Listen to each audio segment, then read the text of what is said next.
Well, luxury real estate broker Josh Allen joins me again this morning. Trump wants to fix the permitting process in Los Angeles. He just said, literally moments ago, he wants Lee Zeldin at the EPA to be in charge of the permits in L.A. You're in this business. Do you think Trump could fix the problem in Los Angeles?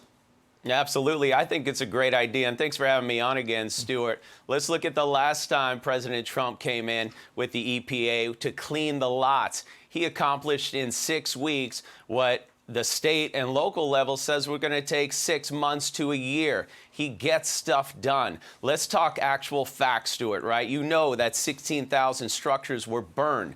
2,600 permits since have been approved. That's only 15%. 900 houses currently under construction in Altadena and the Palisades. But here's the real jaw-dropping number. 7 have been completed in Altadena, 2 in the Palisades, and 0 in Malibu. That's not enough. I'm going to change the subject for a second because there's another area that you're right in the middle of, and we need to know about it. You're a luxury real estate broker in California. Are you seeing an exodus over the proposed wealth tax? Stuart, I hope you weren't going to bring that up because that's the dumbest idea I've heard since the ULA measure, which I thought then was the dumbest idea I've heard. Listen, there's many things that I think about this.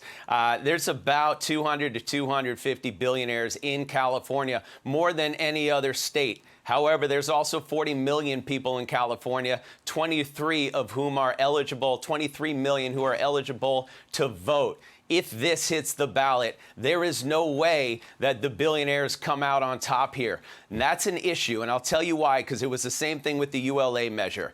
It's not the billionaires you're hurting, even though 7 of them that I know already left to Vegas and Florida and other places. It's the trickle-down effect. It's the people, the hundreds of thousands of people that work for these billionaires.